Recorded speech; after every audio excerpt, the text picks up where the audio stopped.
اعوذ باللہ السمیع العلیم من الشیطان الرجیم من حمزہ ونفخہ ونفثہ بسم اللہ الرحمن الرحیم سبحانک لا علم لنا الا ما علمتنا انک انت العلیم الحکیم رب اشرح لی صدری ویسر لی امری واحلل عقدۃ من لسانی یفقہوا قولی رب زدنی علما وقال النبی صلی اللہ علیہ وآلہ وسلم من یرد اللہ بہ خیرا یفقہہ فی الدین۔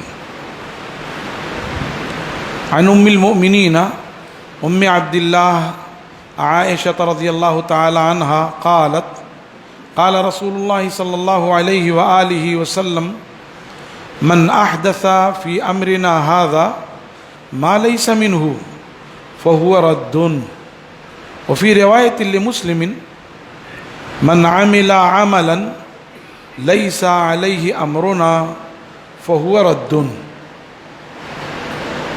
محترم حضرات، اربعین کی یہ پانچویں روایت ہے جسے ام المومنین صدیقہ کائنات عائشہ رضی اللہ تعالی عنہ نے روایت کیا ہے، اور حدیث شریف کی بڑی روات میں سے ایک ہیں۔ ایسے 7 صحابہ کرام ہیں جن کی روایتیں 1000 سے زیادہ ہیں۔ پہلے نمبر پہ سیدنا ابو ہریرہ رضی اللہ عنہ جن کی روایت 5374 ہے۔ دوسرے نمبر پہ عبداللہ ابن عمر رضی اللہ عنہ جن کی روایتوں کی تعداد 2630 ہے۔ تیسرے نمبر پہ سیدنا انس بن مالک رضی اللہ عنہ ہیں جن کی روایتوں کی تعداد 2286 ہے۔ چوتھے نمبر پہ ام المومنین، تمام مومنین کی ماں عائشہ صدیقہ رضی اللہ تعالی عنہ ہیں جن کے روایتوں کی تعداد 2210 ہے۔ پانچویں نمبر پہ حبر الامہ رئیس المفسرین عبداللہ ابن عباس رضی اللہ تعالیٰ عنہ جن کے روایتوں کی تعداد 1660 ہے۔ چھٹے نمبر پہ ابو سعید خدری رضی اللہ تعالیٰ عنہ ہیں جن کے روایتوں کی تعداد 1540 ہے۔ اور آخری صحابی جابر بن عبداللہ رضی اللہ تعالیٰ عنہ جن کے روایتوں کی تعداد 1170 ہے۔ ویسے سب سے زیادہ روایتیں جس شخص سے مروی ہیں وہ عبداللہ ابن عامر ابن عاص رضی اللہ عنہ ہیں، لیکن انہوں نے بہت زیادہ بیان نہیں کیا۔ انہوں نے رسول اللہ صلی اللہ علیہ وسلم کے عہد مبارک میں حدیثیں لکھیں۔ منکرین حدیث کا ایک اعتراض یہ بھی ہے کہ حدیثیں تو رسول اللہ صلی اللہ علیہ وسلم کی وفات کے کافی دنوں کے بعد لکھی گئیں۔ فتنہ، وہ لفظ استعمال کرتے ہیں فتنے کے بعد، اور اس فتنے سے مراد بعض لوگوں نے جو ہے عبداللہ ابن زبیر رضی اللہ عنہ اور مروان بن حکم یا ولید بن عبد الملک بن مروان کا زمانہ لیا ہے سن 64 ہجری کے بعد، اور بہت سارے مستشرقین نے یہ شوشہ چھیڑا کہ یہ تو مروان جو ہے آخری خلیفہ جو تھا حمار، اس کے زمانے میں 128 میں، تو کہا 128 سال کے بعد حدیثیں جو ہے جمع کی گئیں تو اس میں پتہ نہیں کیا کیا ملا دیا گیا ہو۔ جن صحابہ کرام کی دیانت کا عالم یہ تھا کہ رسول اللہ صلی اللہ علیہ وسلم نے اگر ایک لفظ کے بجائے دوسرا لفظ کہا ہے تو وہ ویسے ہی کہتے تھے، اور یہی کیفیت محدثین کی تھی۔ ابو ذر غفاری رضی اللہ تعالیٰ عنہ نے ایک موقع پر رسول اللہ صلی اللہ علیہ وسلم سے سوال کیا، اور آپ نے فرمایا کہ میری امت کا ہر فرد جنت میں داخل ہوگا جس نے شرک نہیں کیا ہو۔ تو انہوں نے کہا اللہ کے رسول وَإِن زَنَا وَإِن سَرَقَ، اگر اس نے چوری کی ہو اور زنا کیا ہو تب بھی جنت میں جائے گا؟ آپ نے کہا ہاں وَإِن زَنَا وَإِن سَرَقَ، اگر اس نے چوری کی ہے اور زنا کاری کی ہے لیکن اس کے دل میں خالص توحید ہے، اس نے کسی کے ساتھ، اللہ کے ساتھ کسی کو ذرہ برابر شریک نہیں ٹھہرایا ہے، تو وہ جہنم میں اپنی سزا کاٹ کر جنت میں جائے گا۔ پھر انہوں نے تیسری مرتبہ بھی پوچھا وَإِن زَنَا وَإِن سَرَقَ، چاہے وہ بدکاری کرے اور چاہے چوری کرے تب بھی جنت میں جائے گا؟ تو اللہ کے رسول صلی اللہ علیہ وسلم نے فرمایا وَإِن زَنَا وَإِن سَرَقَ وَلَوْ رَغِمَ أَنْفُ أَبِي ذَرٍ، ہاں اگر اس نے چوری کی ہو، اگر اس نے بدکاری کی ہو، تب بھی جنت میں جائے گا، چاہے ابو ذر کے ناک خاک آلود ہو جائیں۔ مقصود یہ ابو ذر کو چاہے برا ہی لگ رہا ہو تب بھی وہ جنت میں۔ اب دیکھیے صحابی کی دیانت کیا ہے۔ آپ کی وفات کے بعد بظاہر ایسا لگتا ہے وَلَوْ رَغِمَ أَنْفُ أَبِي ذر جب کہا گیا تو ابو ذر کی ایک طرح سے تذلیل ہوئی، یعنی گویا آپ نے ان کو ڈانٹا، جھڑکی دیا، بار بار پوچھ رہے ہو، جب میں نے کہہ دیا کہ ان کی مغفرت ہوگی، وہ جنت میں جائیں گے، کیوں بار بار پوچھ رہے ہو؟ تو اس کے لیے آپ نے اظہار کے طور پہ کہا وَلَوْ رَغِمَ أَنْفُ أَبِي ذر۔ اب رسول اللہ صلی اللہ علیہ وسلم کی وفات کے بعد وہ چاہتے تو یہ جملہ نقل نہ کرتے، چھوڑ دیتے، لیکن صحابی کی دیانت کا عالم یہ ہے کہ وہ کہتے ہیں وَلَوْ رَغِمَ أَنْفُ أَبِي ذر، بعد میں وہ بھی بیان کرتے تو ایسے ہی جو ہے ام عطیہ انصاریہ رضی اللہ تعالی عنہ رسول اللہ صلی اللہ علیہ وسلم کا جب بھی ذکر کرتی تو کہتی بے ابی، میرے باپ آپ پر فدا ہوں۔ بعد میں صحابہ کرام نے اور تابعین نے، تبع تابعین نے، آج تک حدیث کی کتابوں میں بے ابی لکھا جاتا ہے۔ جن صحابہ کرام نے اور جن تابعین نے اور جن تبع تابعین نے اور جن محدثین نے اور جن روات حدیث نے حدیث کی روایت میں اس درجہ احتیاط کیا ہو، یہ عقل کے اندھے کمبختے کہتے ہیں حدیثوں کا کوئی اعتبار ہی نہیں۔ ان کے پیر کے بارے میں اگر ایک لفظ بول دیجئے، عبداللہ چکڑالوی کے بارے میں بول دیجئے، غلام جیرانی برق کے بارے میں بول دیجئے، تو ان کے پورے تن بدن میں آگ لگ جائے گی۔ ارے ان کے بارے میں ایسی بات کہتے ہو، اور وہ رسول اللہ صلی اللہ علیہ وسلم کے زبان مبارک سے نکلے ہوئے الفاظ کے بارے میں ایسی الٹی سیدھی حرکتیں کرتے ہیں، بولتے ہیں، اور ہم سے یہ چاہتے ہیں کہ ہم ان کی بات مان لیں۔ وہ ہم سے چاہتے ہیں کہ ہم ان کی بات مان لیں۔ ایسے کتنے ہیں جو رسول اللہ صلی اللہ علیہ وسلم کی کل حدیثوں کا انکار نہیں کرتے، لیکن ایک بڑی تعداد کی حدیثوں کا انکار کرتے ہیں، اور وہ یہ چاہتے ہیں کہ ہم ان کے ہاں میں ہاں ملائیں، ہم بھی صلح کل کرتے چلے جائیں۔ یہ کیسے ممکن ہے؟ میرے بھائیوں، احادیث مبارکہ میں تشکیک پیدا کی گئی تو دین بچا کہاں؟ دین کے احکام اور اس کے شرائع اور اس کی تفصیل ملے گی کہاں سے اگر احادیث میں تشکیک کا بازار گرم کیا گیا تو؟ اور مستشرقین، مستشرق کس کو کہتے ہیں؟ جو مسلمان نہیں ہیں، عام طور پہ عیسائی مفکرین یا یہودی مفکرین، یا اب برادران وطن میں بھی کچھ پیدا ہو رہے ہیں۔ برادران وطن میں بعض لوگ اتنے بڑے عالم ہیں کہ ہمارے عام علامہ لوگ بھی وہاں تک نہیں پہنچ سکتے۔ ہندوؤں میں بعض کا مطالعہ اتنا گہرا ہے، ارون شوری وغیرہ کا مطالعہ اتنا گہرا ہے کہ اچھے لوگ نہیں پہنچ سکتے۔ تو یہ لوگ جو مطالعہ کر رہے ہیں، ہم مطالعہ کرتے ہیں ہدایت حاصل کرنے کے لیے، یہ مطالعہ کرتے ہیں اس میں کیڑا نکالنے کے لیے۔ تو ایسے ہی جو مغربی مورخین ہیں وہ مستشرقین کہلاتے ہیں، یعنی مشرق کا علم حاصل کیا لیکن کیڑا نکالنے کے لیے، اس میں عیب کے لیے، نقد کے لیے بعض بڑے کام کیے انہوں نے۔ جیسے حدیث کا جو انڈیکس ہے المعجم المفارس لالفاظ الحدیث، وہ انہوں نے ہی تیار کیا، اور بہت بڑا کام ہے۔ گرچہ اس سے فائدہ اٹھا کر بعض مسلم علماء نے فائدہ اٹھایا اور قرآن کی فہرست تیار کی، حدیثوں کی فہرست میں نکھار پیدا کیا۔ تو مستشرقین تو یہ چاہتے ہیں، اور انہی کے نقش قدم پر چلتے ہوئے یہ لوگ منکرین حدیث ہوئے، اور بھی لوگ ہیں جن کو آپ سمجھ سکتے ہیں، میں نہیں کہہ رہا ہوں، گرچہ انہوں نے اپنے آپ کو اسلام اور اسلامی سے جوڑ رکھا ہے، ان میں بھی بہت سارے لوگ ملیں گے آپ کو۔ لیکن اگر حدیثوں میں تشکیک پیدا کی جائے تو آپ کے پاس بچا کیا ہے؟ تو حدیثیں رسول اللہ صلی اللہ علیہ وسلم کے زمانے میں لکھی گئیں، وہ یہ کہتے ہیں کہ کہاں لکھی گئیں؟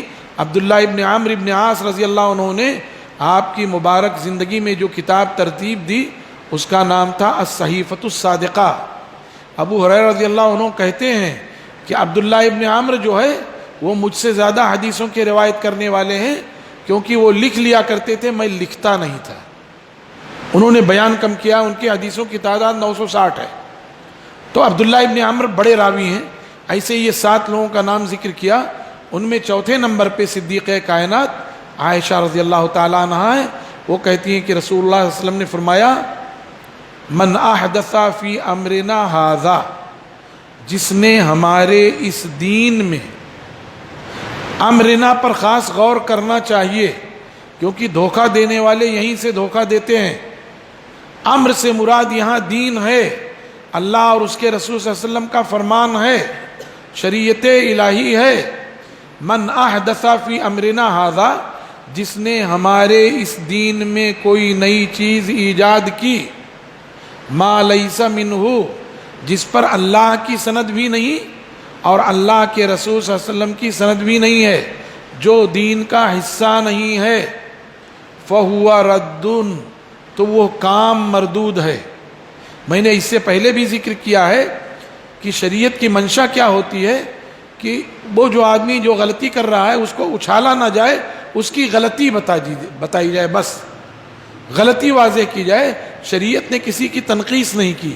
یہاں بھی وہی معاملہ ہے کہ اس بدعتی کو نہ کچھ کہہ کر کے اس نے جو بدعت ایجاد کیا ہے اس کو کہا گیا کہ وہ رد ہے، وہ مقبول نہیں ہے۔ یہ حدیث دین کے بنیادی امور میں سے ایک ہے کہ آدمی جو کچھ بھی کرتا ہے کس کے لیے کرتا ہے؟ اللہ کی رضا کے لیے کرتا ہے۔ کس کے طریقے پر کرتا ہے؟ جناب رسول اللہ صلی اللہ علیہ وآلہ وسلم کے طریقے پر کرتا ہے۔ اگر وہ اللہ کے لیے نہیں کرتا تو وہ عمل مقبول نہیں ہے، چاہے جتنا وہ رسول اللہ صلی اللہ علیہ وسلم کے طریقے پر عمل کرے، وہ عمل مقبول نہیں ہے۔ اور اگر وہ اللہ کی رضا کے لیے کرتا ہے لیکن رسول اللہ صلی اللہ علیہ وسلم کے طریقے پر عمل نہیں کرتا تو وہ عمل بھی مقبول نہیں ہے۔ یہ دونوں شرطیں لازم و ملزوم ہیں، کس کے لیے اور کس کے طریقے پر۔ یہی بات یہاں کہی گئی ہے، من احدث فی امرنا ھذا، جس نے ہماری اس دین میں کوئی نئی بات نکالی جو دین کا حصہ نہیں تھی تو وہ رد ہے، چاہے جتنا بظاہر نیک کام ہو۔